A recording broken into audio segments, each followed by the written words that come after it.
Hello friends and welcome into the Cowboys Report. I am your host Tom Downey, still celebrating the win over the New York Giants. However, there are some notable news and rumors items to discuss on the Dallas Cowboys, and the biggest is Dak Prescott, and namely, is an extension imminent? That's what Jerry Jones says. Now, I will make note before we break down what the money is probably going to end up looking like on this deal, is that Stephen Jones, who again is more in charge when it comes to the contract negotiations, tried to throw some cold water on Jerry's imminent comments when Stephen said,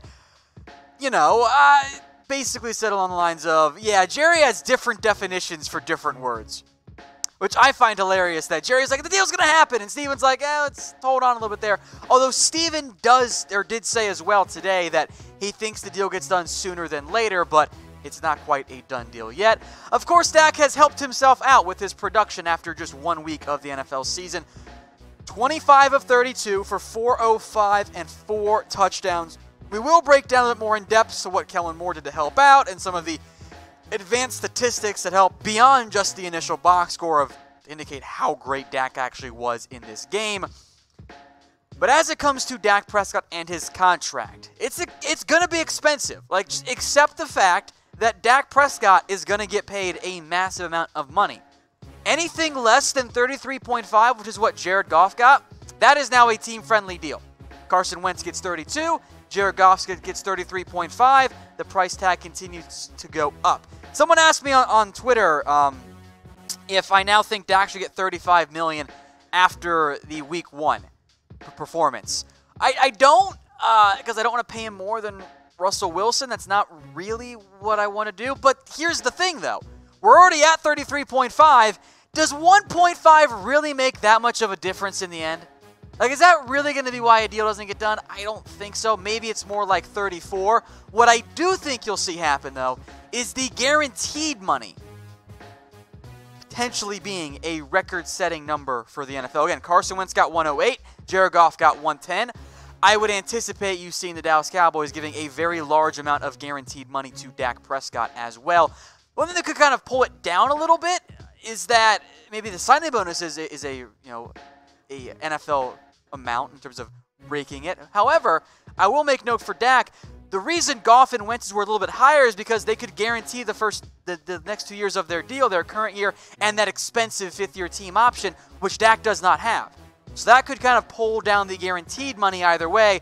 I think you see Dak approach $100 million in guaranteed. Dak, however, isn't concerned about his money. And this is his exact quote after the game ends. I'm turning the page, and I'm worried about the Washington Redskins. I have people who handle that, meaning his contract situation. My focus is on this team, on the football game, and as long as I can keep continuing to do that, this team will do things like we did tonight. That's been out of my focus for the past week. I told you guys that. Dak doesn't want to talk about his money. That's why he hired CAA. He's going to let his agent handle all of that. So here's my question to you guys. And go ahead and reply to I'll make this the pinned comment too. So go ahead and reply to it as the pinned comment. What are you paying Dak Prescott now? If you didn't want to give him 35, are you there now? If you didn't want to give him 30, are you at the 33.5 plus number? I think it comes in a little bit higher than that. So let me know in the comment section, what are you guys willing to pay Dak Prescott after a very, very impressive Week 1 finish? Now we'll come back to more discussion about Kellen Moore and Dak Prescott.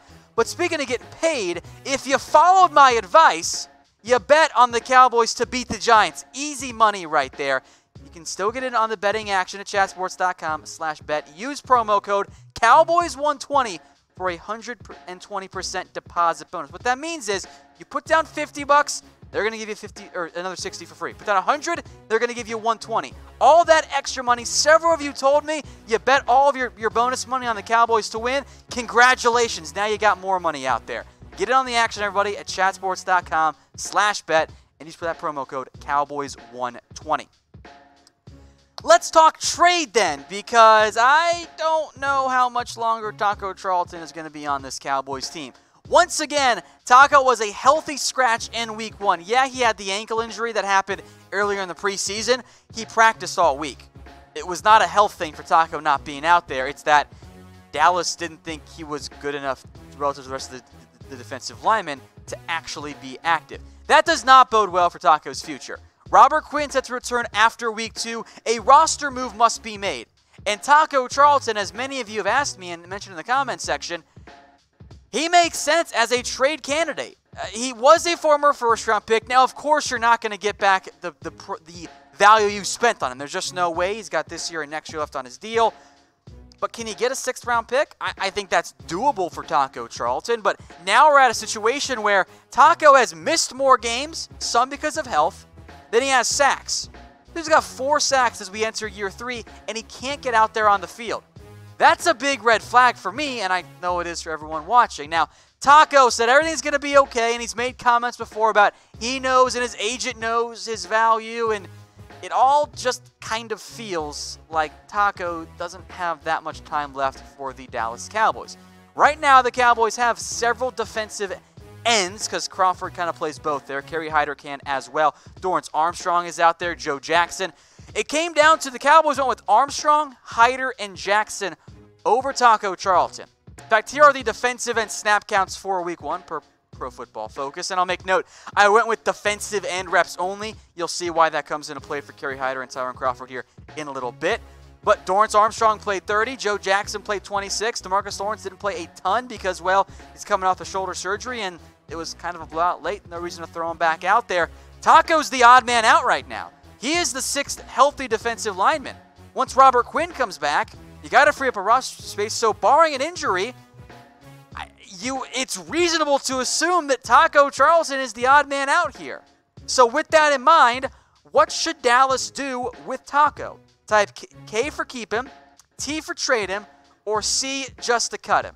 I don't think you want to cut him quite yet, although if we get to a scenario where nobody wants to trade for Charlton, you might just end up having to cut him, which I think at some point somebody picks him up there. So let me know, folks, what should Dallas do with Taco Charlton? K for keep, T for trade, and C for cut.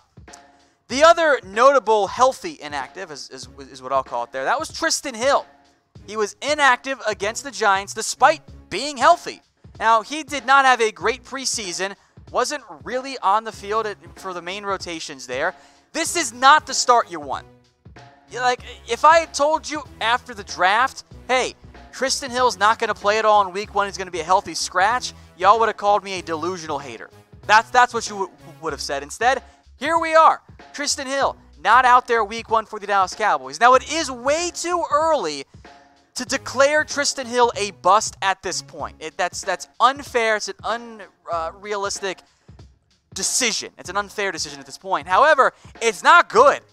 Like, you want your first pick out there helping you. You want your second-round players to maybe not be a starter, but be a rotational role player. That's not who Trysten Hill is right now. Malik Collins played a ton for the Cowboys. Tyrone Crawford helped him out there. Now, the initial explanation was, yeah, well, they wanted Joe Jackson because he is inside-outside flex. Joe Jackson only played defensive end in this one. Here are your defensive tackle snap counts. 51 for Malik Collins. Christian Covington, Antoine Woods rotated. By the way, I was pretty impressed by how well Covington played in this one. Crawford chipped in on the inside 18 times. Kerry Hyder had 4. Now, Hyder played a lot at defensive end, so I get it. Who are you going to replace Trysten Hill for? You going to bench Christian Covington, who you want as a better run stopper than Crawford and Hyder are? I don't know. So with all that in mind, what is your panic level at right now for Trysten Hill? Grade it for me on a scale of 1 to 10. 1 being you're not concerned at all. You think I'm blowing this out of the water. 10 being he's a bust, cut him right now. Obviously, I think you're somewhere in the middle. I'll put it more of a 3 or a 4, but it is concerning because how can your top 60 pick not get on the field?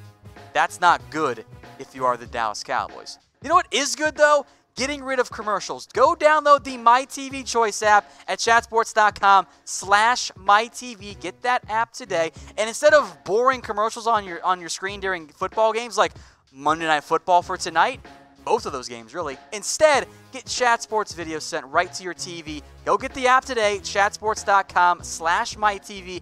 Get it installed before Monday Night Football. You'll get Chat Sports videos instead. And yes, the app gets you back to the game before it begins again.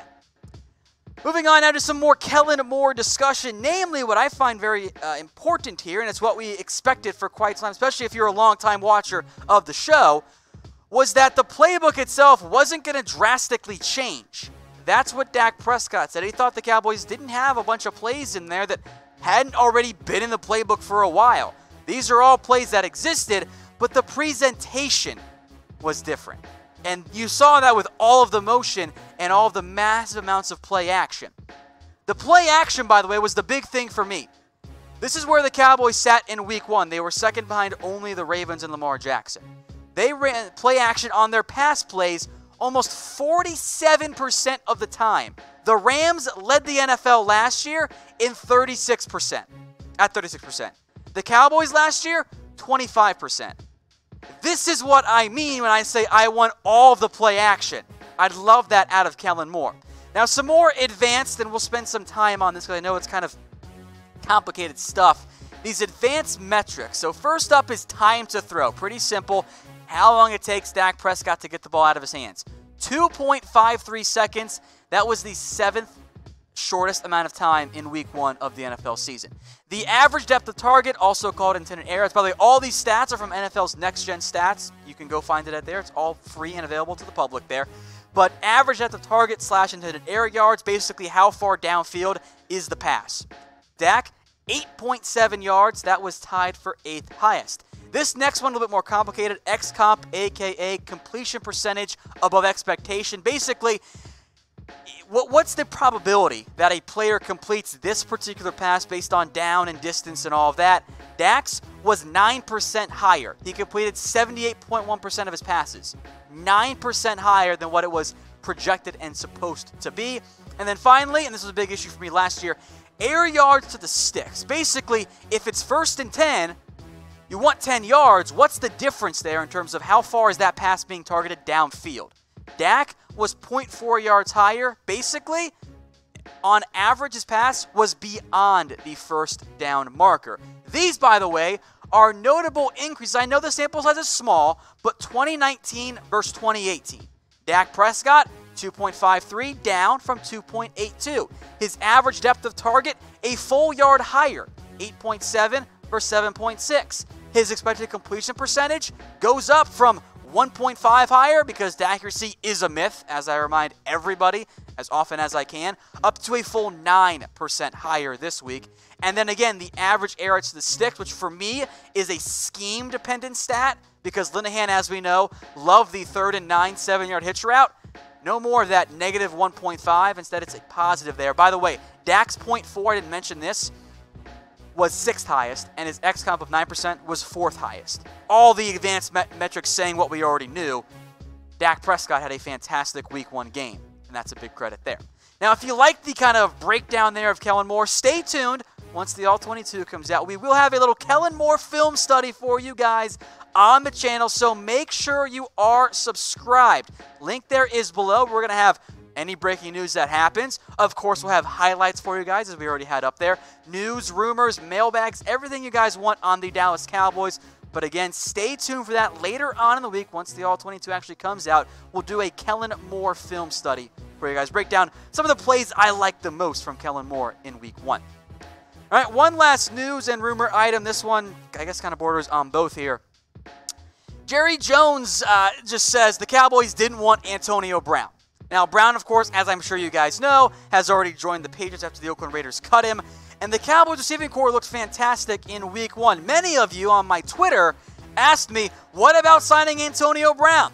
I was out. I had no interest. The Cowboys clearly did not either. This is the exact quote, by the way, from Jerry Jones when asked if Dallas wanted Antonio Brown. We didn't. You saw why with the play of those receivers, I'm really pleased with where we are at receiver. I didn't think we'd go there, meaning we would not go after Antonio Brown. And look at the top 3. That's some great production. 158 for Gallup, 106 for Amari Cooper, and then 69 receiving yards, nice by the way, for Randall Cobb. I was incredibly impressed by that receiving corps. There was no reason, simply put, to have Antonio Brown out there because you want to have Michael Gallup. You want Amari Cooper there. And that doesn't even mention the drama that Antonio Brown has caused. So if you saw the deal from Amari Cooper, let me know in the comments section. Did the Dallas Cowboys make the correct move in not even pursuing Antonio Brown. Type Y for yes, type N for no. It's a no-brainer for me. The answer is yes. You want to feature Mike Mahuap, you want him to continue to grow and develop there. You have a number 1 in Amari Cooper. It's a no-brainer for me. I didn't want AB anywhere near this team. Hey Cowboys fans, thanks for watching the Cowboys Report. If you haven't already, click right here to subscribe to our channel for all the best Cowboys coverage on the internet. That's news, rumors, highlights, mailbags, film studies, and a whole lot more. And I'm making your lives a little bit easier as well with the next Cowboys Report video right here.